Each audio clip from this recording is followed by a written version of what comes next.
Way if I get something thrown at me, like, I am not going to throw anything at you. Are we ready? Yeah, we're ready. Come in.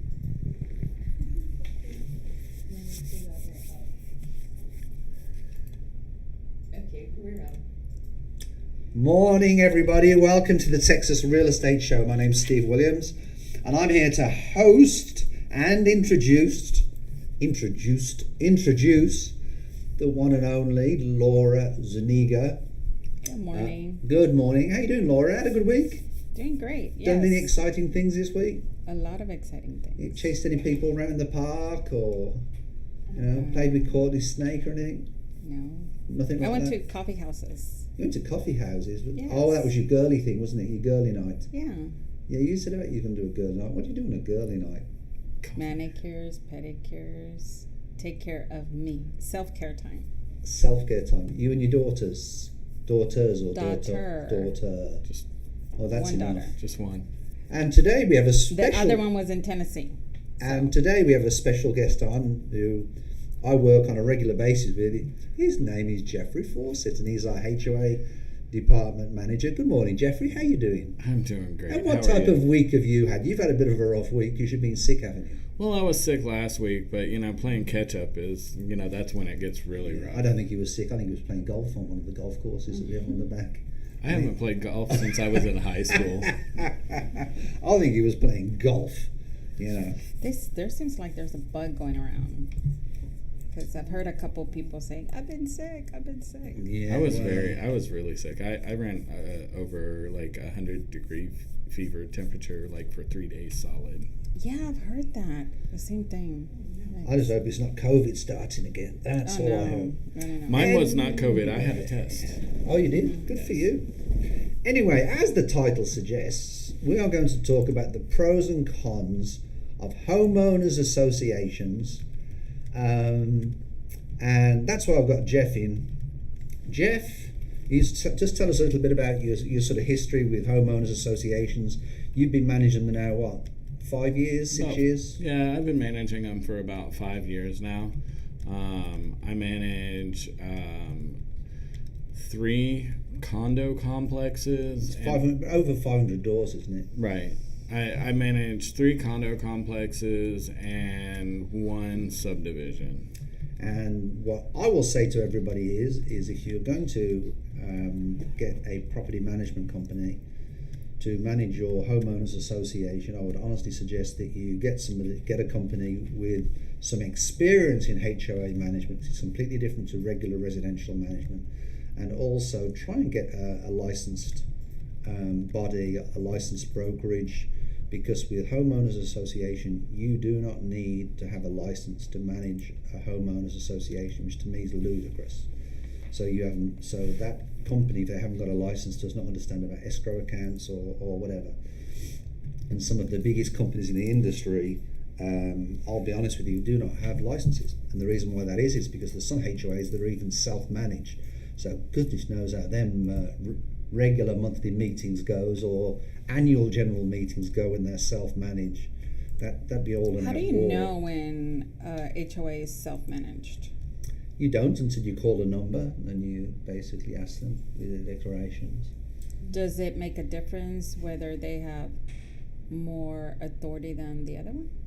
It doesn't. There's no Doesn't make a authority. difference. It's all the same. Authority, like, okay, so let's start there. Authority to give us headaches. Authority for HOAs is, I had a homeowner call me the other day, and they were like, well, what kind of authority does the HOA have? And I was like, look, the HOA can issue fines. The HOA can, but as far as like real tangible authority, like the only action that the HOA has is legal recourse, same as every homeowner. So if you follow what I'm saying, like there's not, like the HOA is not an authoritarian body, right? It's a body of homeowners who, in theory, should turn up for the annual general meeting. They are entitled to attend the monthly meetings if they're monthly or quarterly. or whatever. Let's just talk a little bit about, there's two parts that I want to sort of draw Jeff to explain to, because I feel that Jeff, can you just talk a little bit about common area and limited common area? So, depending on what you're talking about, whether you're talking about a subdivision or like a condo complex, a limited common area typically is something that the owner has exclusive use of. Like nobody else uses that. Say it's a patio that is fenced in or whatever, like a deck. Like say they're on a second floor and they have a patio deck, right? Nobody else is privy to using that. So since they're the only ones using it, it's what they consider a limited common element, and because they are the only ones that have use of it.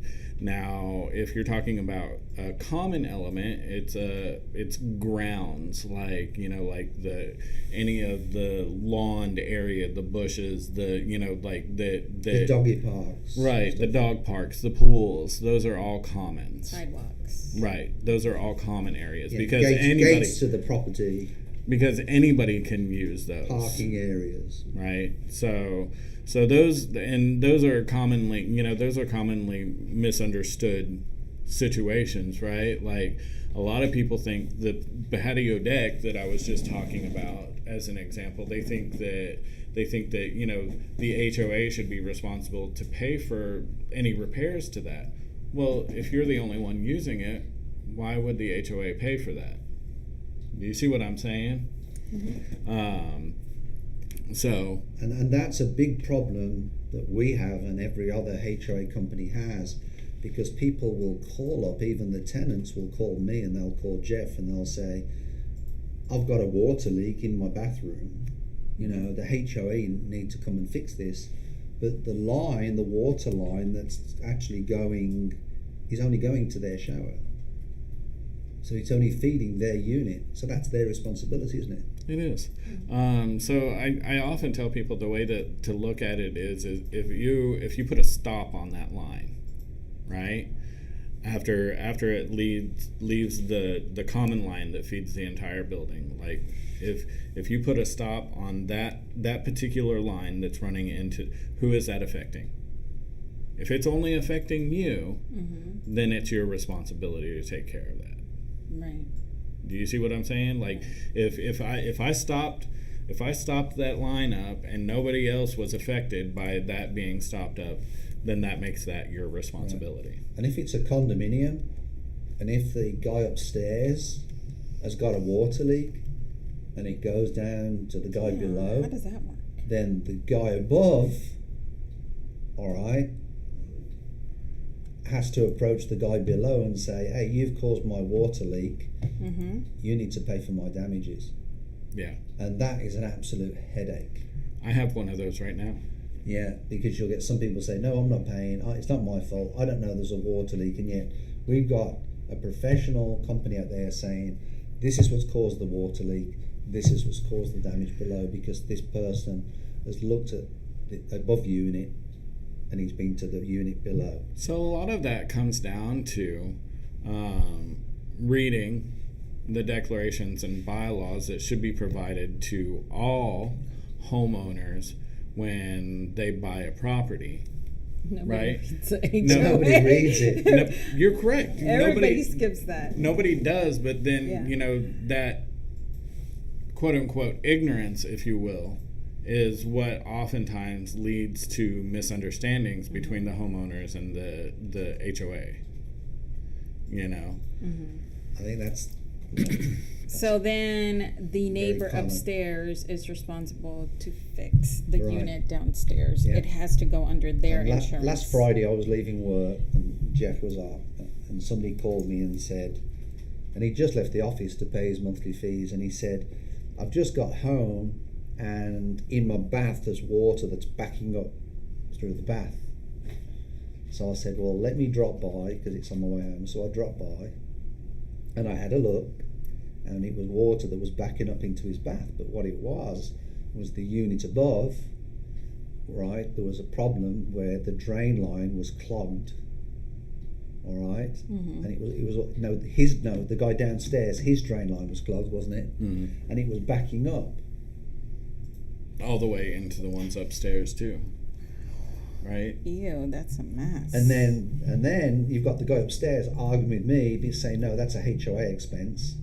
And then you've got the guy below turning round, who's got a tenant, saying, well, we need to sort this out. But we get our most calls after 4:30 and weekends, and the problem with that is all the contractors that we use they charge the highest rates in it's so funny because it's frustrating. It's so funny because everything to homeowners is an emergency. You know what I'm saying? Like I had one call one weekend, like this lady just absolutely frantic because she had like 13 flies in her house, and she just didn't understand, like I needed to get an exterminator out there immediately. She was living in squalor, like blah, blah, blah, blah, blah. Like, I mean, it was an emergency to her. Yeah. The funniest one I've ever heard was we had somebody that we manage, and we still manage them, and they said the AC is not calling enough.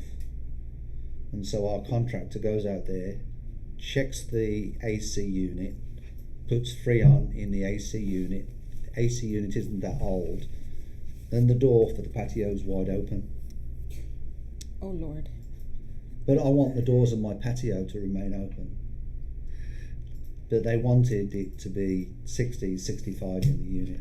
And the funny thing is that in Texas, as far as I know, it's that a working AC is not a requirement. It's not for any property. Like that's not that doesn't people it's not an emergency type situation. Like if you were without an AC, hot water is considered a requirement with FHA.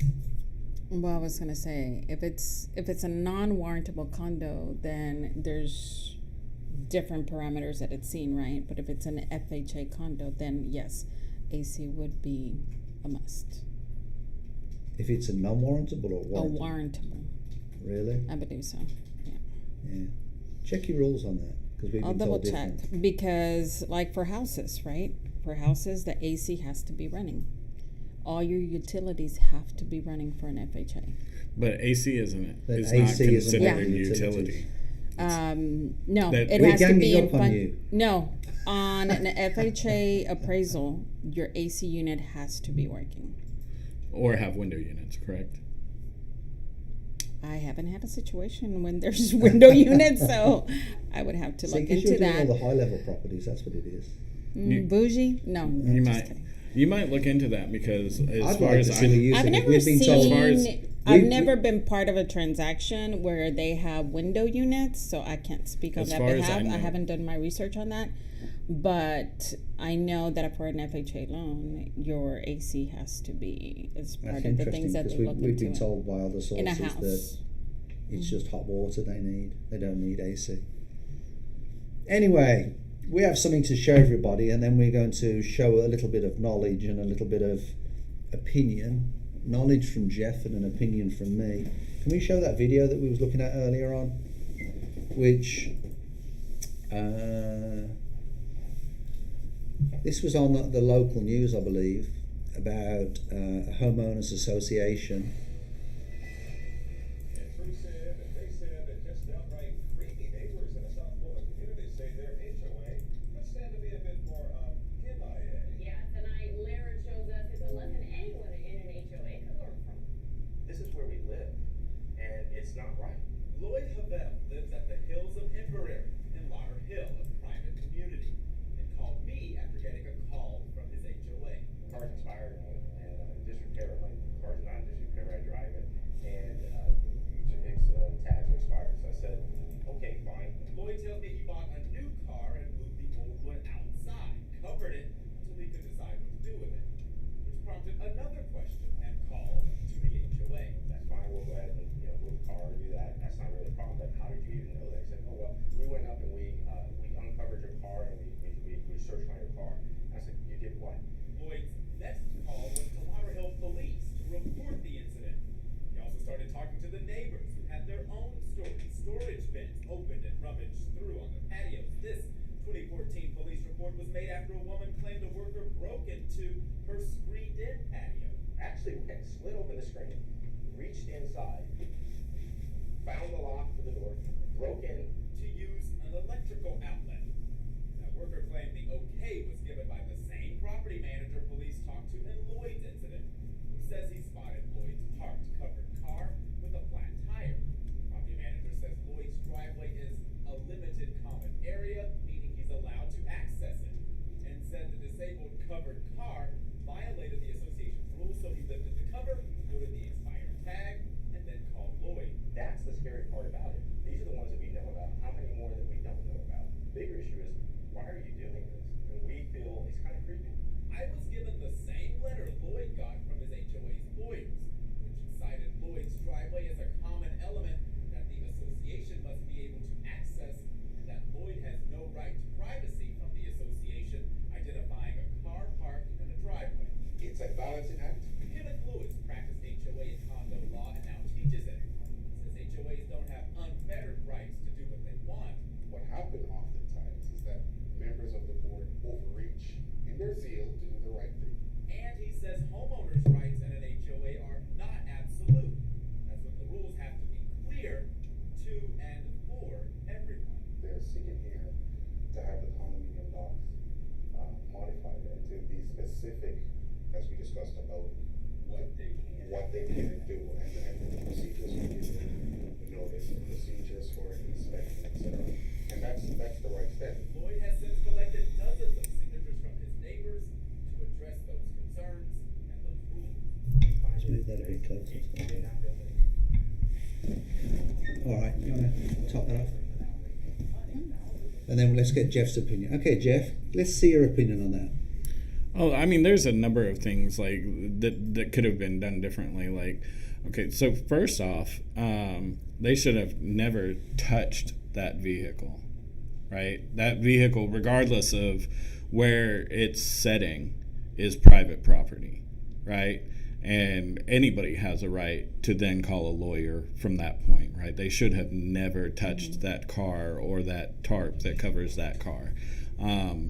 That can trigger a lawsuit like that. Yeah, but right? They're not allowed to keep the car with a tarp on it, are they?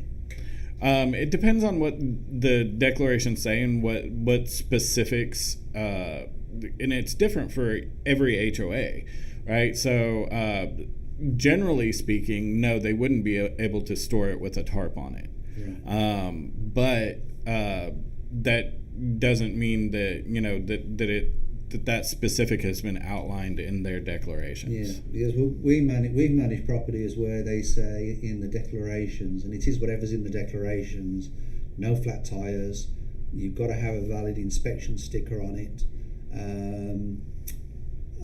you can't have tarps on the cars, although on one of the properties we've turned a sort of blind eye to one of them, haven't we?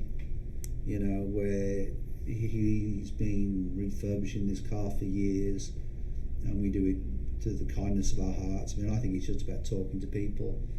I mean, there's a human quality that has to be... Absolutely, and it's all about communication at the end of the day. When you get to that point, it's what I think people lose sight of is these are communities, okay? And it's the responsibility of the HOAs for three things.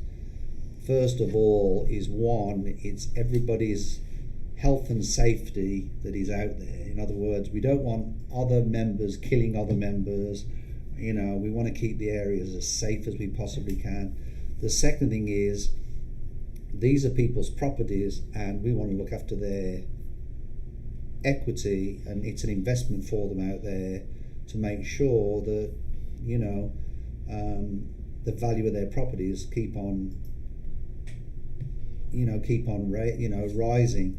And the third one is, to be perfectly honest, is that we get as much involvement as we can from other neighbours, because that makes the top two that I spoke about a little bit easier. communication is probably the most important part, and it's something that I know Jeff struggles with every day with some people, because there are other boards, some of our present boards are actually pretty good, but there's some other boards we've had in the past where the people on the boards overstretch, do they not? They overstretch and they don't understand that the declarations is what says who does what and what is what.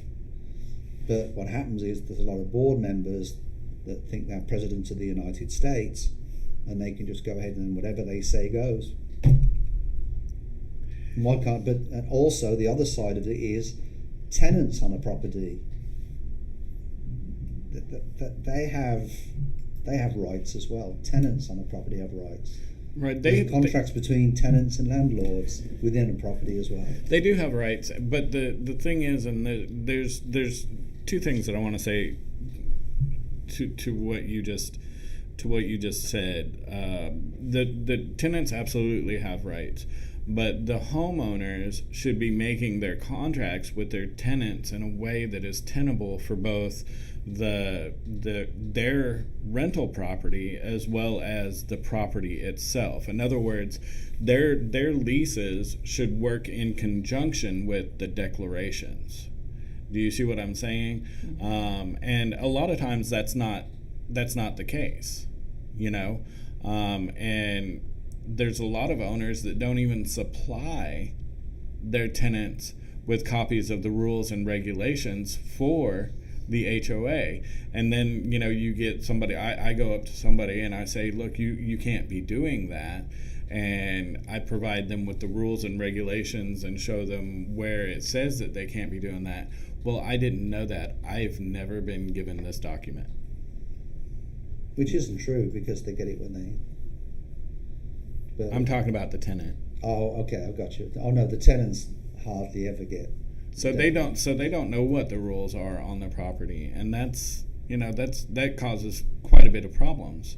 Mm-hmm. Also, like, I think that it's important for people to realize, like, you can't take a lot of these things personally, right? Like, if you have a car that's parked out on the street that's up on some jacks, right? To make oil changes and stuff. To make oil changes and stuff. Just because I give you a letter that tells you that you can't have that there doesn't mean that I've already fined you, right? Like, I'm just notifying you that this is something that shouldn't be happening. So my situation... Tell me about your experience. In my situation, it was less than 12 hours that the car was on a jack because the auto zone, it was late at night.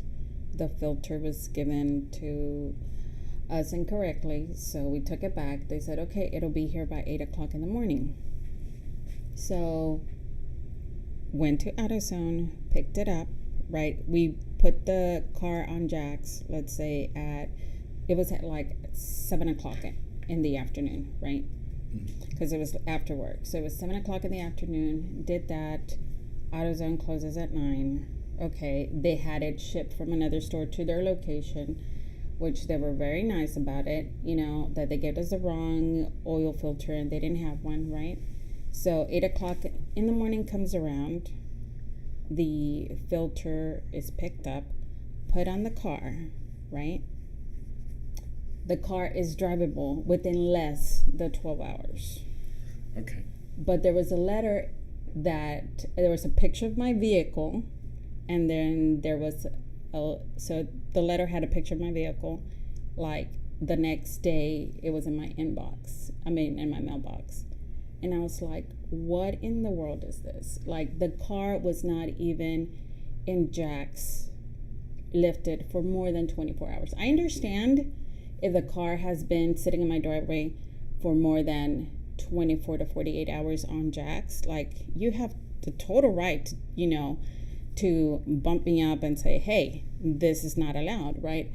But seriously, less than 12 hours, somebody had the nerve to take a picture. Isn't that typical? That's typical. It's typical. Because here's the deal. So let's if look it's at in the the math. afternoon, Let's look at the math. On your declaration, it'll say that they've got to give you so many warnings before they can fine you. Give me It's a not- warning it's not after their 24 goal. hours. It's not their goal. It's not their goal to. It's not their goal. They just want to right the situation, regardless of what. But this is what we deal with. They You get mean so they upset. are the selfish Scrooges on the planet? So here's No, but here's two Selfish. things. So here's two things, right? No, somebody was out there timing, what's taking a wrong- picture of what I was doing. What's But wrong was with that what's wrong is- with that? But That the is letter- creepy. The letter came I wish- after you, like you were I wish I typing would it, have known right? who took the picture, because that is creepy. Because that means that I am being watched 24/7 by a creepy person. I don't understand why people watch you, Laura. It's creepy. It is creepy. Okay, so It's creepy. So two things. They sent you a letter, and did they charge you for a violation? No. Okay. Which they so, can't. so No, okay. they didn't charge me. So they were just notifying you that this Right. was Of the an violation. unacceptable. This was an unacceptable practice, right? So maybe you're a little too sensitive to it. I'm just saying. Have you watched the series You? Second- That is No, creepy. just listen That to is him. just creepy. Listen to him. He's trying to explain to you Secondly- why this happened. Secondly, did you make any effort to communicate with your HOA That to- I'm gonna do an oil change to let that them night. to No, let no, them no, no, no, to that's let not what them he's saying. know that the part had been delayed and that it's going to be up on blocks for the night, but you will get it down as soon as you possibly can, because you know that it's against the rules and regulations of the So property. you mean to tell me that as soon as I mean to tell you. AutoZone told me at 9 o'clock, right before What's closing, 9 AutoZone? o'clock at AutoZone night. haven't signed up with the Wait a HOA. minute. So I should have, as a homeowner, I should have typed up an email late at night to let HOA know that my car was on blocks overnight, so that I can get the filter. So I think that communication is key. No. So that's what we said. Yeah. So what you're saying is you don't want to communicate.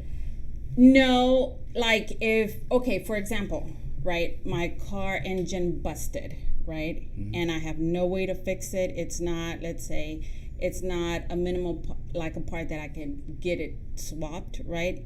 And I have to leave it on jacks. Let's say I can fix it, right? Right. Then yeah, I should communicate to the HOA that, hey, this is happening, Mm-hmm. But if it's less than 24 hours, less than 12 hours, Do you not think it's creepy. I'm sorry, but it's creepy. Okay, Somebody do you was not watching think, me. Do you not think It's creepy. Do you not think who do you think called the HOA? Do you think a neighbour called the HOA, or do you think the HOA were going around there? I don't know.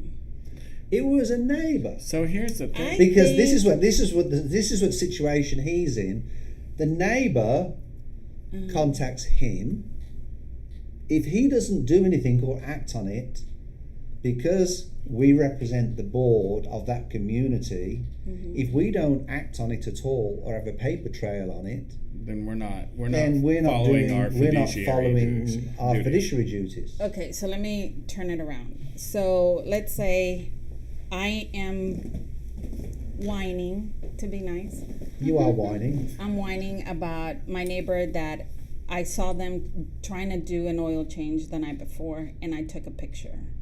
Like, do you ask me how long has it been? You're reporting this incident. When did this happen? Do you ask that question? I should. Okay. And if I'm not asking that question, then I'm not doing my job.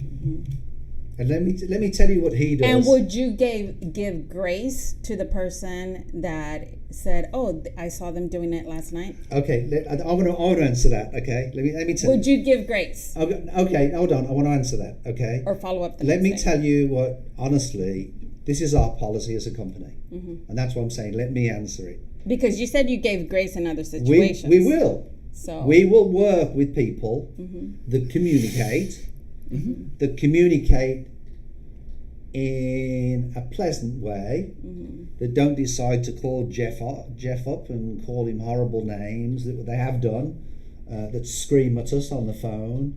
That we will work wherever we can, even people that might not be where they should be on their HOA payment, we will work with them to right the situation. Mm-hmm. We will do all we can. Mm-hmm. But a lot depends on rule number 3, which is communication. Like I'm a huge proponent of like, and can you communication. tell me, And it goes down like, to can the you tell me declaration. who, let's say, turned me in for less than 12 hours? I 70, I think 70%. You'd be surprised. Do Neighbors. I have a right? Do I have a right like that? Yes. So I can ask the HOA who took this picture would and not. who turned me in? I would not, Why not? because I don't think I that, don't think the HOA would do that. I think to that it's- protect their liability. I think that for my part, right? Like I don't want to I play don't- part in like, okay, you being upset and going. My job is to try. I think it's fun with her being upset. My job is to. No, I was disturbed. My job is to. I think it's creepy. My job is to try and maintain Civility. the civility of the community, right? So like if I come to you and I tell you about a problem that has been reported to me, I don't think that it's in the best interest of the property for me to turn around and tell you so and so told me Texas this, with guns right? out. Because then next thing you know, you're going and approaching and discussing that with the person that reported it, and what is that doing for the civility of the community? I personally wouldn't go and tell them you are this because you reported me. I wouldn't do that as a person, but I would definitely keep my eye on them because any little thing that they would do, I would pick up the damn phone and turn them in. Let me ask you a question. Did you get your letter after you like fixed the problem? Like Okay, so for example, that happened, let's say Wednesday night, right? Mm-hmm. It was fixed by Thursday morning, and then you got the letter. and I got the letter on Friday. Oh, that's crazy. And I was What's the point like, of sending the letter? okay, maybe I'm a little bit creeped out because I watched that series You, and I'm like, You watch too much. Too no, much TV. that is creepy.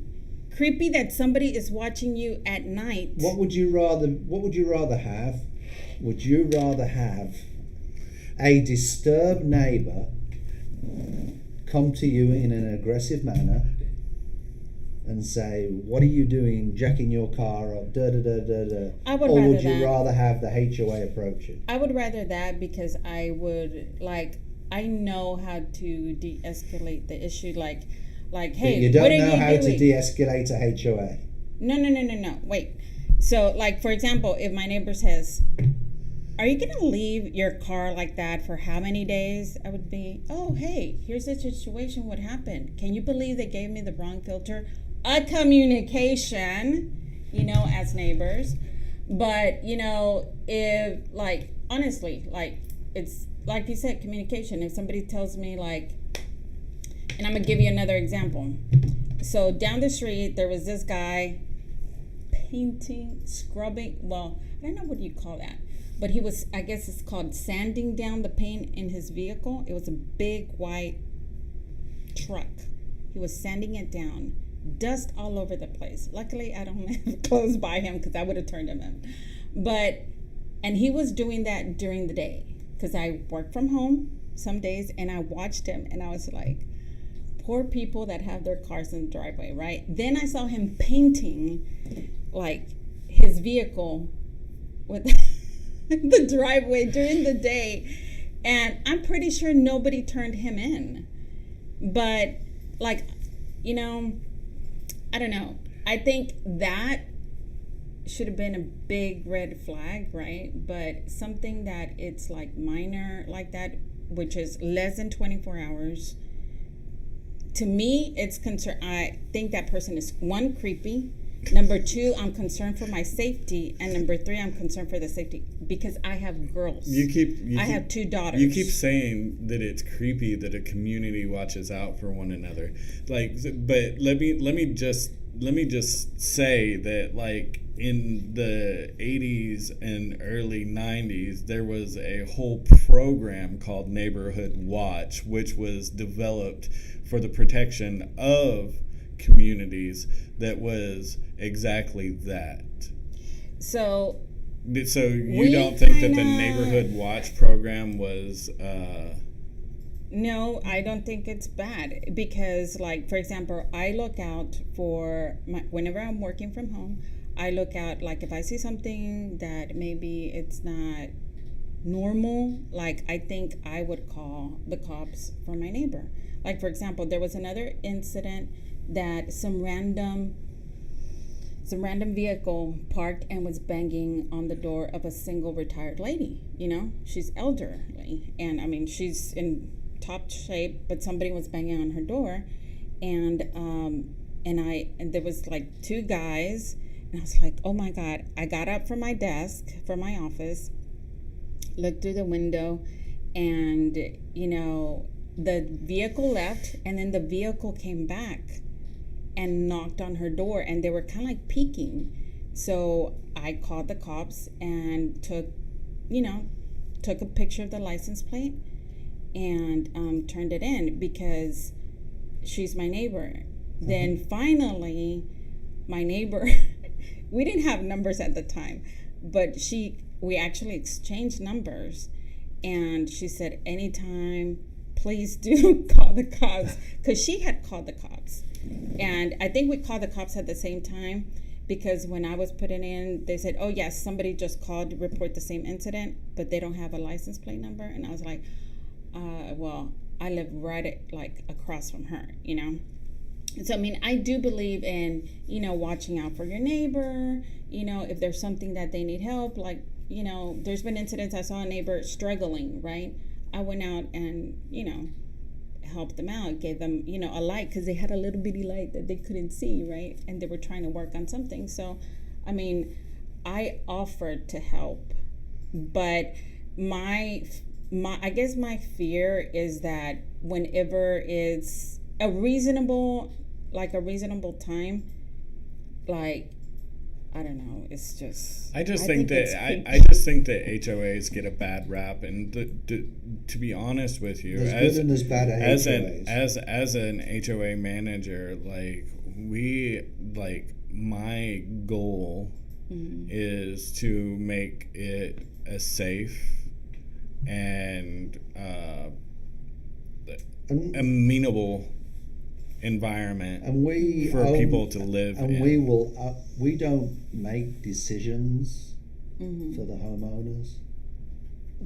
The board make the decisions, and then we implement the decisions of the board.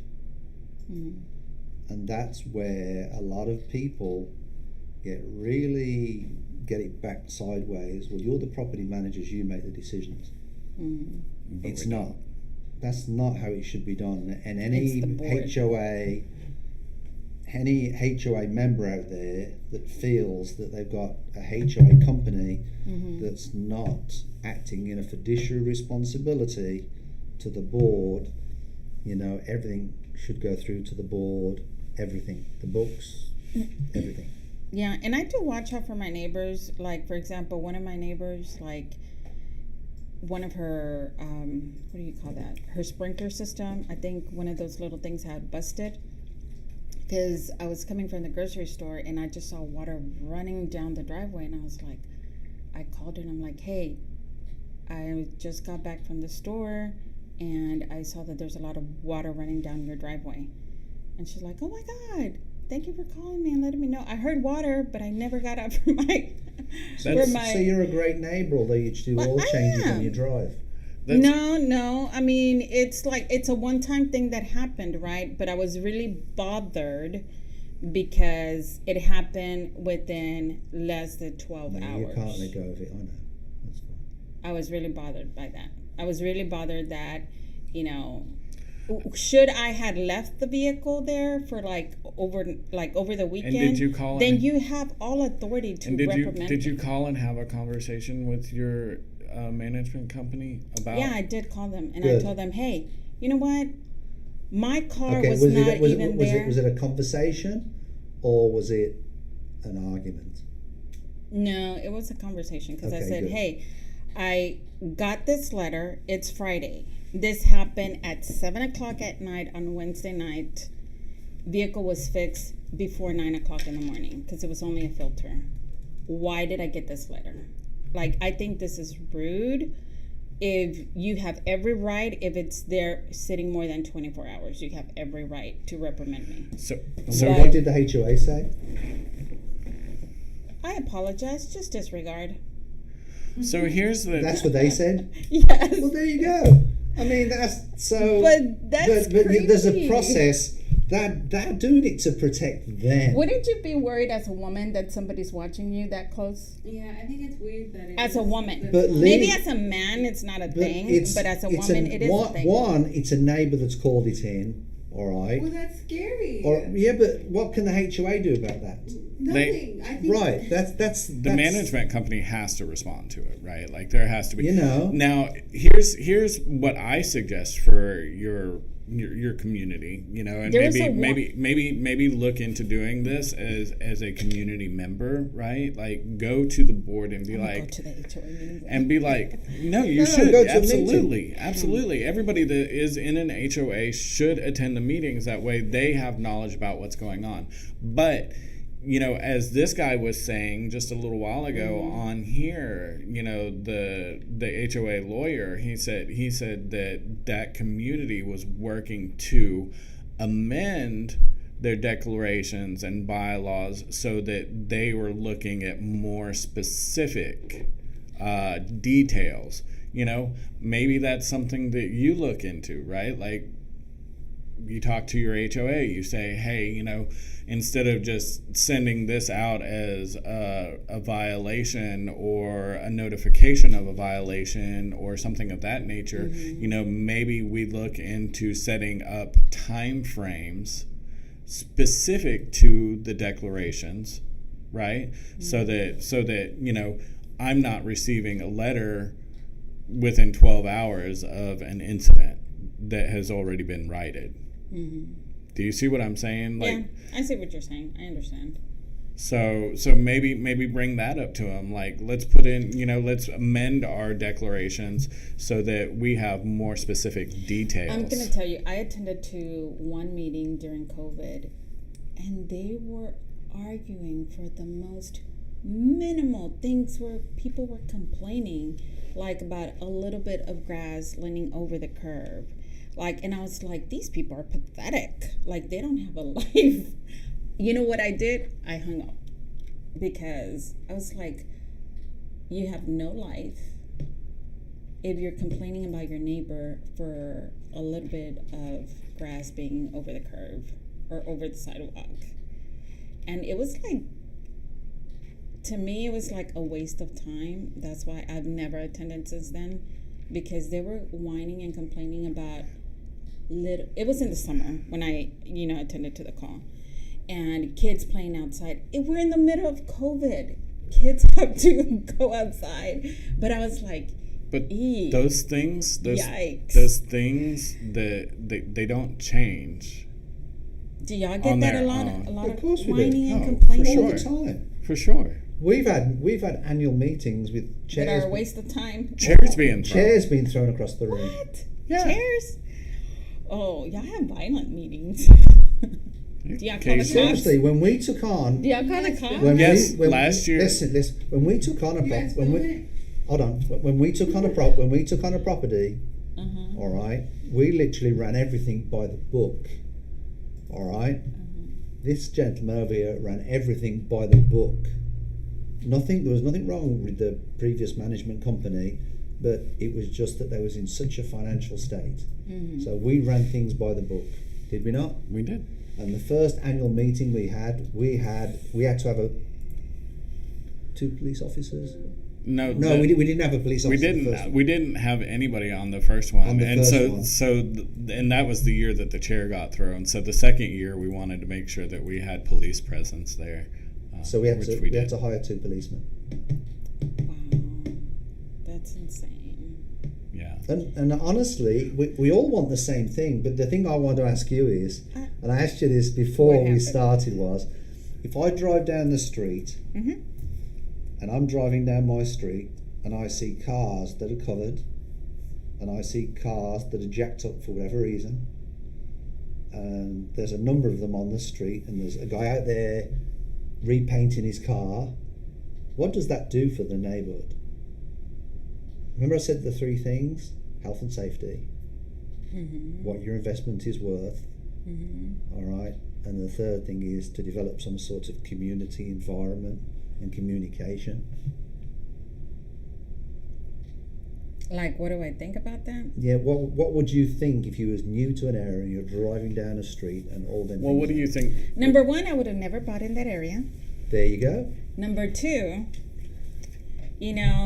I guess because I'm you want a credit check of all the neighbours to see who's going to do the gossips. Hold on. So number 2, I always give like the benefit of the doubt to anybody. And like, I'm not a Karen. I'm not around there calling people about the HOA. Like, I can vouch for that. You're not a Karen. I don't have time for that. I don't like my life. I have a lot more important things to do in life than, turning people in. Right now, if, for example, like, I probably should have called the HOA to tell on that guy. About the paint guy? About the paint guy, Do you want me to tell you why I think that one's way more important than your car? Or call my neighbors, knock on their doors after work, after they get home, and tell them, hey, if your car is screwed, it's because that guy was painting.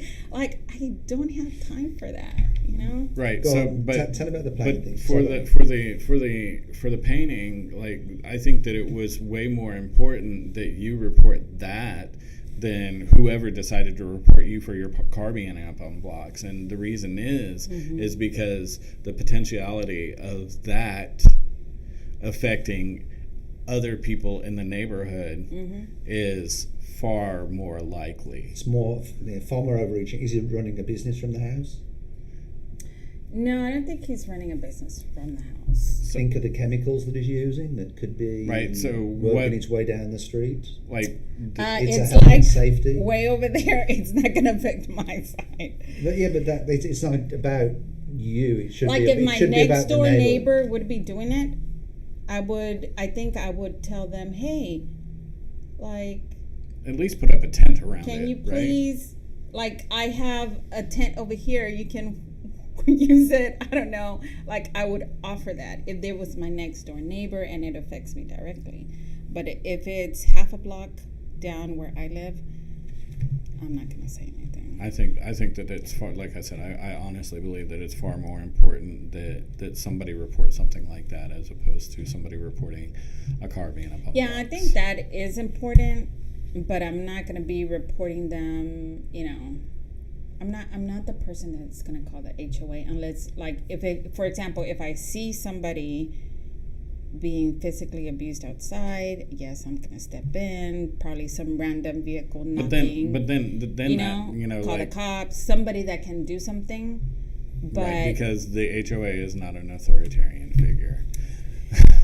Right. That's what I think. Let me ask you a question then. We have a situation on one of our properties. Oh my goodness. Where this is just one of the situations. Ay Dios. Where the lady is a little bit on the elderly side. Uh-huh. She's wandering the property. She's going to people's properties and taking stuff. All right. She's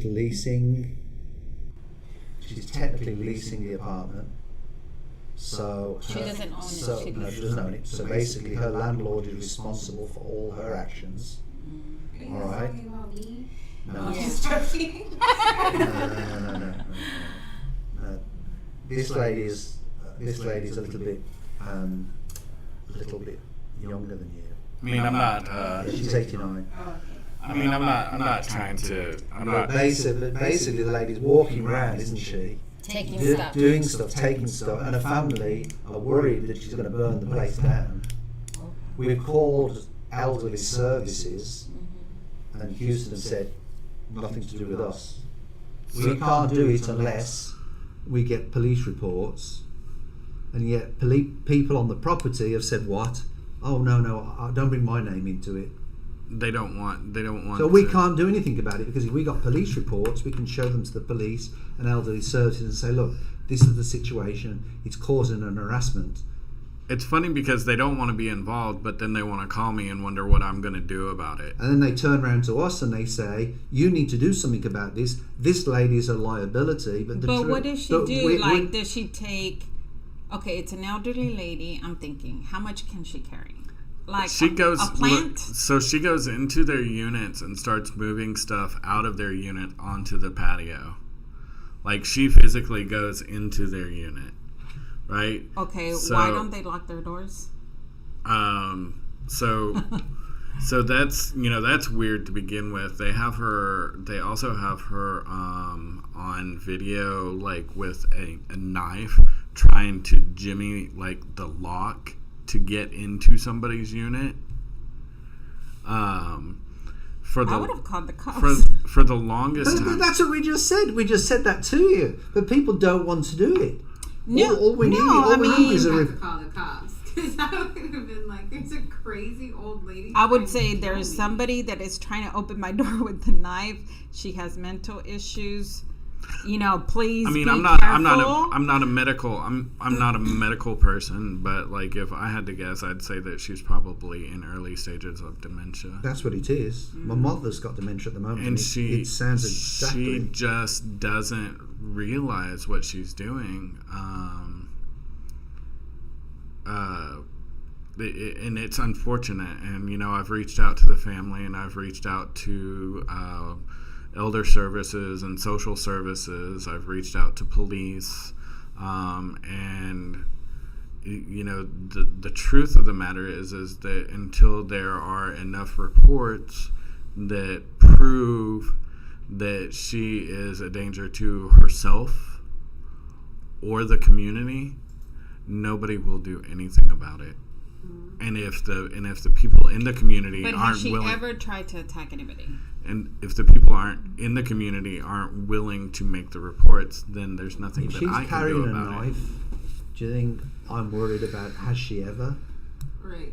It's a little bit too late to me. If I've got somebody carrying a knife... I mean, if I see a 20-year-old on the street carrying a knife... Age discrimination. I don't know. Maybe he can overpower me or she can overpower me. But if it's an elderly lady that it's like... You don't understand. Some old people have, just like hidden strength. And I would be like... Well, you don't If she's got dementia, let me tell you, dementia goes two ways. All right, when you get to the top of the dementia, it goes two ways. It goes the aggressive way, or it goes the soft way, and that's the way my mum's gone. It's like literally... I love my mum to bits, and she's in the UK...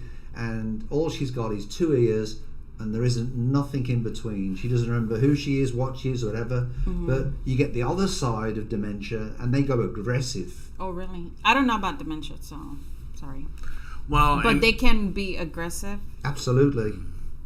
And you have to, you have to be careful too, because like when people aren't, I know it's going to sound crazy, but when people aren't in their right mind, like. If he walks up to somebody with a knife, how does she know that? It's like they find this supernatural strength. I don't know. I've never been around anybody with dementia, so I can't speak. I'm just saying that like you would look at these people and think that they're frail and that they're never going to be able to do you any harm. Next thing you know, You've just landed a brick between your eyes. I'm just saying. Wow. A lot of people think that. I didn't know there was an aggressiveness to that. Oh yeah. I thought normally people with dementia was just like very mellow, very just like sometimes just watching TV or just not doing anything. That was my thought. One of the or maybe they don't know you or something like that, or they'll like revert to like a past time, and sometimes they revert to like past traumas, and so like if like I don't know, a man that had like a gray beard, like Jeff, attacked them one time, then like when they get dementia, they might forever. Hello? They might forever just be afraid of men with gray beards. No, that was my phone. So they just get, I don't know. Some people with dementia. I don't know. I just thought that dementia, like people would just be like very mellow. Just want to sit and watch TV all the time. I guess because that's what I saw on TV. Yeah, HOA property management. It's like, what hat do I get to wear today? Well, and I'll tell you what.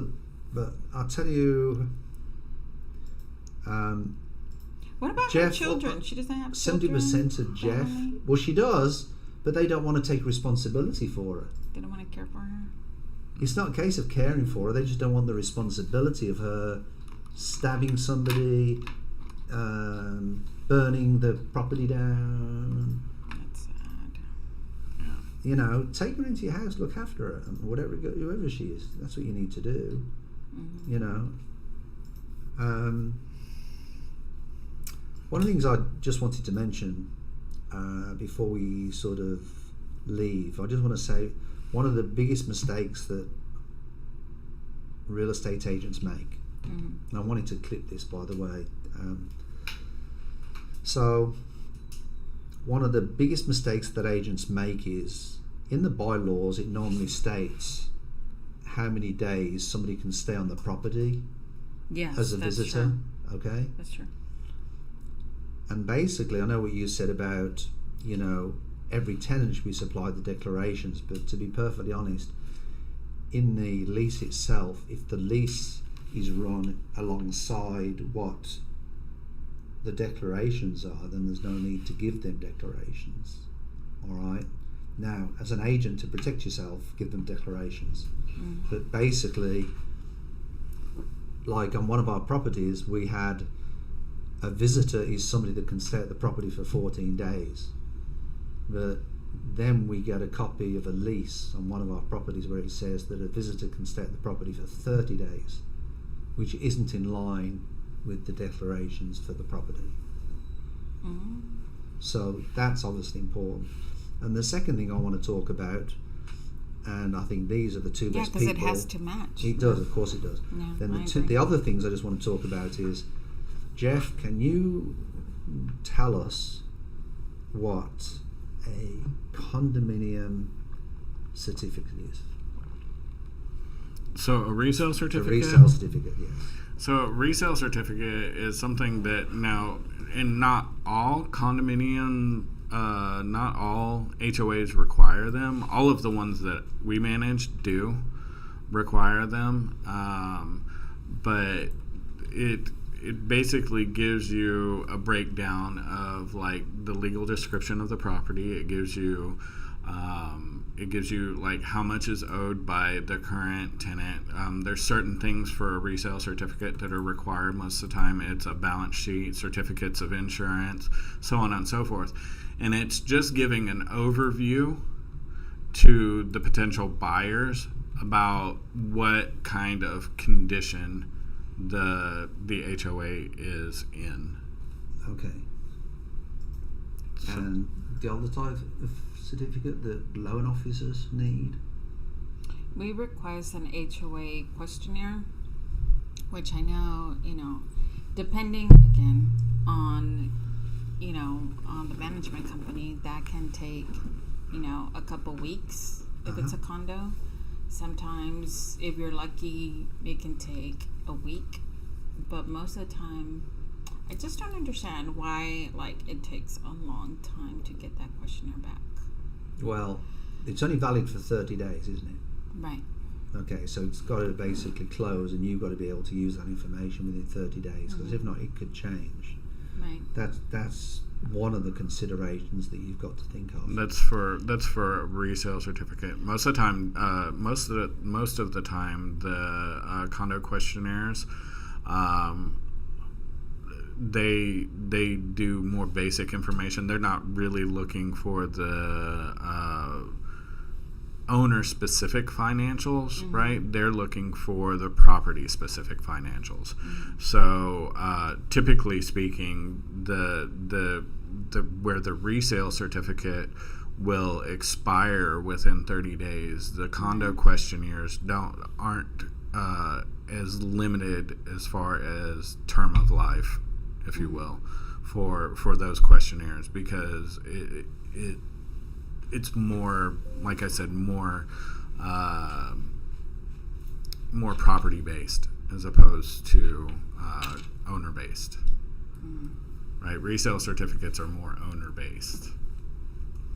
Yeah, I mean, that's something that I just never understood, why it just would take so long to get a condo questionnaire back. Well, and the other thing that I don't understand sometimes is, like, whenever you ask, like, is this a warrantable condo or not warrantable condo? Because it's super important to know if your buyer's approved or not. A lot of the times I come to that, whenever I come to that question, it's like even the seller agent doesn't even know. Yeah. But that's a question that a lot of the agents that really don't understand what they're doing, they never ask that question because they never caught. Why would the seller agent ever? I'm talking about the listing agent. I have a question. But if you're selling a property, shouldn't you know if your condo is warrantable or not warrantable? You tell me. Right? You tell me what person on the street knows what a warrantable and a non-warrantable condo is. I think if you're in this industry, you should know. I agree. Right? But I'll tell you what I know is, I think it's down to the brokers, and good brokerages will teach the difference. All right, but there's some brokers out there that have not got a clue, so they don't teach it to their agents. So when it gets to the point of purchasing it's an educational thing. To me, it's a knowledge thing. I'll give you an example. I had a lady call me today, and an agent call me earlier. She was listing one of the condos that I manage for sale. She said, I'm going to put it in the MLS tomorrow. She's like, I wanted to know what kind of loan, we can potentially get for this property. And so I let her know, that she would be able to gain non-warrantable or cash offers for that property, right? This is where it stands. And I also let her know while I had her on the phone that particular property that she was looking at, they have a right to first refusal clause in their declarations. And this agent, without blinking an eye, says, what is that? Well, in my opinion, you should know what that is. You're in the industry. This is what I'm saying. You're on about the continuing education class that you're doing for TikTok for an hour. This is the stuff they should be learning. Yeah. What do you want to be, a TikTok queen and king? Or do you want to learn your industry and find out about condominiums? Right? There's a lot of people that just have no idea. Like, they don't know what a warrantable or a non-warrantable loan is. They don't realize that, me sitting down for 3 hours to fill out a condo questionnaire, when I already can tell you that property is not going to garner an FHA or VA loan, is a waste of your time and my time. Right? Do you know how many service hours we're going to save just by me picking up the phone and saying, hey, this isn't going to fly? And to me, I think that's what an agent should do first of all. You just pick up and speak to the HOA, speak to the property manager for that property, and just get a briefing. But it's the seller's agent responsibility, right? Or yes. How would you treat it as like an agent? Okay, I think it's the listing agent's responsibility, but I also think it's the buyer's agent's responsibility. To me, listing agent it is important because they can put an early stop to this before they even get the offer, because all you're doing is disappointing your buyer. To list it correctly in the MLS. Right. Right. And there's a lot of it's like, but I only understood what a warrantable loan was and a non-warrantable loan, to be perfectly honest, when I owned the 83 condos that I had at one point, because I was selling them. and I was accepting offers from a conventional loan that just didn't happen. So what I ended up doing was selling all of them together as an apartment complex. Mm-hmm. So yeah, because there's different guidelines for warrantable and not warrantable. Right. But you've got to get your occupancy's got to be over 50%. Mm-hmm. You've got to have you've got to have 10% in reserves. What was it you was telling me the other day? There's 4 properties in Houston that could do an FHA non-warrantable loan. I believe we had 4. 4. So there's 4 condominium properties in the 5th largest city in Houston that can do a non-warrantable loan. And agents don't know the difference between a non-warrantable and a warrantable loan. To even make the call and call him. And it's crazy to me. Like, just pick up the phone. And don't get me wrong. If people would rather get the paperwork, Jeff is more than happy to go ahead and do that condominium questionnaire and collect my $250. And collect our $250, and we'll charge you $250. Well, I personally don't like to set up my buyer for failure, right? So whenever like they're telling me that they're interested in a condo, like that's the first thing that I tell them. And I talk to my partner that hey, they do not have the funds for a condo for it to be non-warrantable, right? So, and then they always have the checklist of what condos are warrantable, and of course there's almost never any available.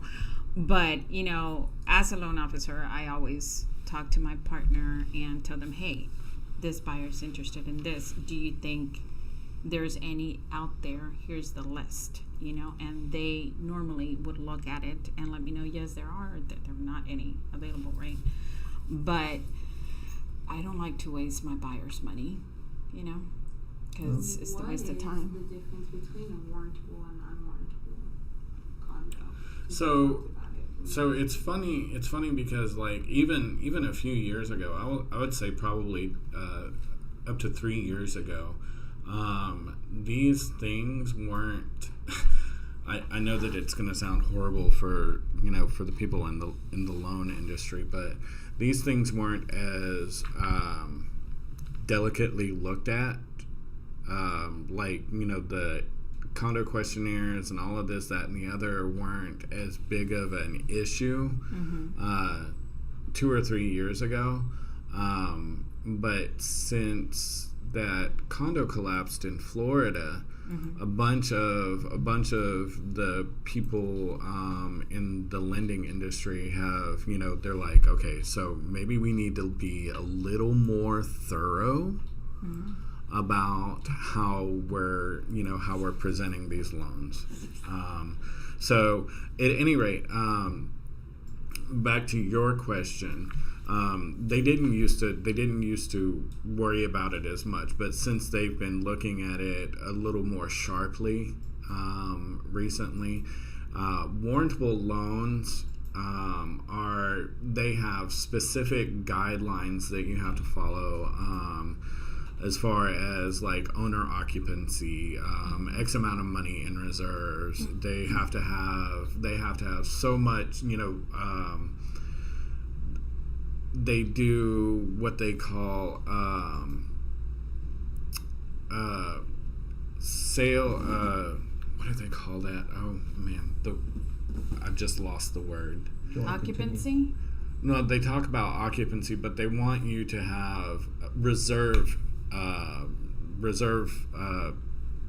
fund researches or whatever. They have these things that they want you to, that they want you to reserve fund studies. That's what they call them. They want you to have those. Now they want to know like what the condition of the buildings are. When was the last time that you had an engineer look at your property? When was the last structural engineer report done? Did it identify anything? They're very, very, very much more specific now than they used to be. So that's why it takes about 3 hours too. Right. But let me tell you why I think the change started. Dodd-Frank. That's when I think the change was, because in 2005, 2008, I bought all my condos. You know, where you just sign a bit of paper to say this is what I earn. Yeah, that's how I bought just a few of my properties. You know, you sign a bit of paper and said, well, this is what you earn. And, you know, it just so happened that with the properties that I had, I was lucky enough to say that I could earn it. But basically, but then when the collapse came in and Dodd-Frank came in, 2008. That's when the problems really started with warrantable and non-warrantable loans. Because my loan officer at the time, John Fox, I used to use, he called me up one day and he said, we can't do this anymore. He said they've stopped it. Because that's when they did the, what's it called? Quality Mortgage Act? Is that what it was? Qualified mortgages? Qualified mortgages. So, and that's why I don't think there's going to be any housing drop or failure or whatever you want to call it, you know, decline in the market or whatever, because it's just not the same situation as before. Yeah, so it's more based on protecting the consumer. Yeah. So warrantable is basically they want to make sure that they're protecting their investment. Non-warrantable, what typically happens is they understand that there aren't these things in place that are going to protect their investment. So what the loan people will often ask for is a larger down payment to secure their loan. Right. So those are the two differences. Now, a warrantable loan, their qualifications run very similar to FHA and VA qualifications. So, like, most of the time, if you can qualify for an FHA or a VA, then you can also qualify for a conventional warranted loan.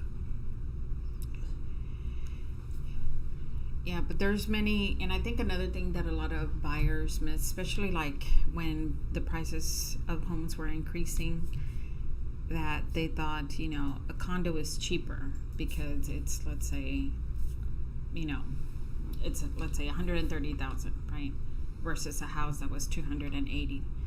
But they always forgot that there is an HOA dues every month, you know, and which those are not cheap, depending, you know, where that property is located. It can be, I think the cheapest in Houston was like 350 that I saw, but a lot of them are higher up there, you know. Right, but you also have to keep in mind, you know, so there's pros and cons to HOAs and to condominiums and stuff like that. Like you're saying that the HOA fees are a con. Well, in my opinion, the HOA fees are a plus. Because I think so too. Because they're the things that take care of, you know, like you don't pay for your water. They take care of the common grounds. If your roof goes bad, the HOA replaces the roof. I'm not saying that they're bad, right? I'm just saying that they do not think that that's part of how it affects their loan, whether they can get approved or not, right? Because a lot of them think that, my payment is going to be $1,500, but in reality, it's going to be like $1,900. Let me ask you a question about you know what I mean? Like they only think about one thing, not the other. Let me ask you a question about your HOA. Okay, so all of a sudden you find out one day that a house 2 doors down the street is being used as an Airbnb, and you've got people coming in there, you don't know who they are, and they're having parties all the time. It's happening. Happens all over the place. Yeah, it happens all over the place. All right.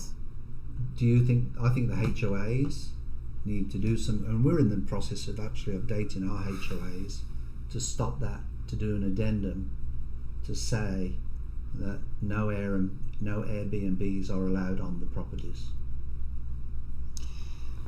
Well, that's a good question. Because how do you know a credit check? How do you know they're not criminals? How do you know they're not, you know, sexual offenders? But as an HOA, can you, of a community or a complex, are you gonna make sure that that person is not a sex offender? But that's, Like, can you discriminate because of that? Like, Yes. not allow them? they're supposed to register as a sex offender. They're supposed to register their address. So they're registered as a sex offender. You're still going to lease them a unit? You can't stop them from moving in. That's Or buying a discriminatory. unit? You can't stop them. They that's have Right, you that's can't. discriminatory. But they have to register wherever they're staying. Right. So we can't stop them from doing that because it's discriminatory. But I think that the two things are like they're worlds apart. Like running an Airbnb, which is a type of business, out of your home condominium or whatever, is. I think that that's something that we can control, and that I don't believe that that's discriminatory. That's just saying this is not the type of behavior. Airbnbs have caused us problems in the past. This is not the There's type been- of. This isn't the type of behavior that we want to promote, right? I don't know, like, most of the time when I think about Airbnbs and an actual home as an Airbnb, I, have buyers in the past that are moving from other states to, let's say, to our area or to the state, and they rent an Airbnb for like a month or 2 months. So I don't think, in that situation is such a big deal, right? Ask but my daughter. She's just been to Iceland. in regards with to your with an situation of Airbnb. partying, that would be concerning, because there's a lot of liabilities. Like, there's pros and cons of it, right? And spring break, she'll tell you about the parties. Yeah. I mean, like in a neighborhood, I think it would be concerning, like, as as part of a community that has an HOA. There was a neighbor that, had just moved into the house, and he's at a corner lot, and he has a lot of vehicles, and they're always parked on the side of the road, right? Those vehicles have been there. I'm pretty sure that the HOA has been overwhelming him since he moved in. But at the beginning, when he purchased that house, I'm going to tell you, it was parties every Thursday, Friday, Saturday, and Sunday. Like, there was huge numbers of cars, like, down the street, like, at least for 2 blocks, because they have a pool, right? So I'm pretty sure it was, like, a very popular for his friends to come over. But I saw the neighborhood page blowing up, like, And she didn't call us. all this stuff, and I was like, oh my god. Again, it did not affect me, because instead of driving that way to exit my neighborhood, I just drove the other way to exit my neighborhood, so I never saw that. But I mean, I'm like, nothing to do with me. you're not next door to me, so I'm not gonna complain. Hopefully you can straighten your path. But like, how do you know if it's really an Airbnb or he really bought the property? Those are some issues that we have, like with some of our HOAs, like defining or finding out how do you find out that somebody's running a business out of their house, right? How? Like, are you gonna hire a private eye to sit out there and Creepy watch them? again. Do you see what I'm saying? Like, Yeah. We've had legal authorities check out one of our properties. Well, I mean, talking government organisations for human trafficking. Really? Yes. Oh, that's scary. We didn't know until they told us that this is what's been going on. So it's So hard. they didn't even It's a tell very hard line to walk. But Yeah. it's very delicate, because how do you know? there are things that we can do to protect our communities. A lot of them have to do with those declarations, though. You know what I'm saying? For example, I don't know if you, as in your position, if you've ever seen this, but like there are certain communities where like they have defined in their declarations that if you buy a property within their subdivision or condo complex or whatever, you must live at that property for a minimum of 5 years before you begin renting it. Yes. Yes. Right? Yes, there are. So those are the types of things that you can do that would dissuade people from, buying into these communities. But those are all things that you have to amend in the declarations. Yeah.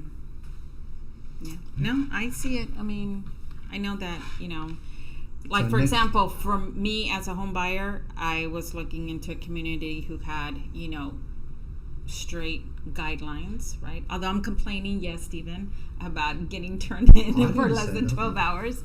But, it's just something that, I feel that, everybody should follow, right?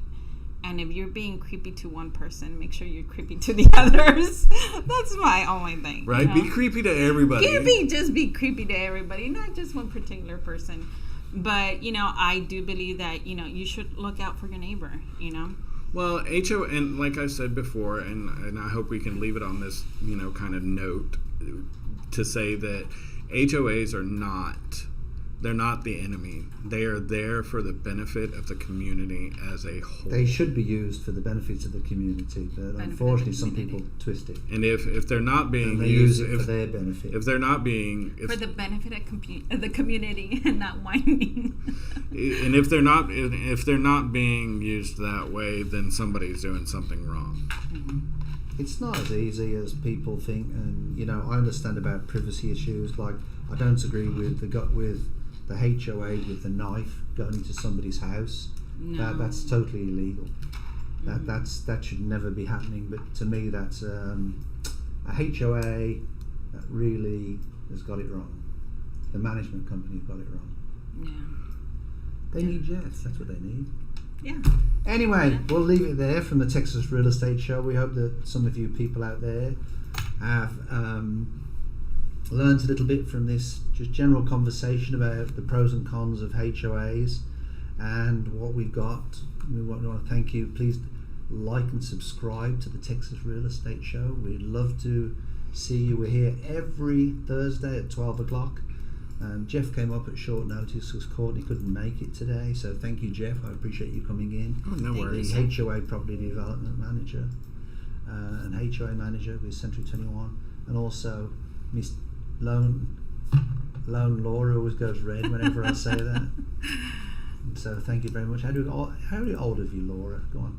Huh? How do we get hold of you apart from grab you by the neck and shake you? Go on. You can what? Oh my God! Let's call the cops now. Laura at lspmortgage.com. And if any of them neighbours start freaking you out, you've got my number. You just call me. If you can't think get it hold of your was husband, creepy. I'm sorry. if you can't get hold of your husband, you just call me and I'll be there. Okay. I don't know. I'm just concerned. I will just be there, and you just get me a Stanley Cup over there. Okay, we'll get you a Stanley Cup. This has just all gone the wrong way right now. Just say it. We're going to thank Kay over there. Yeah, she just supplied some donuts today from Southern Made Donuts, but we'll give them a rest. I definitely don't need them. So till next week, guys.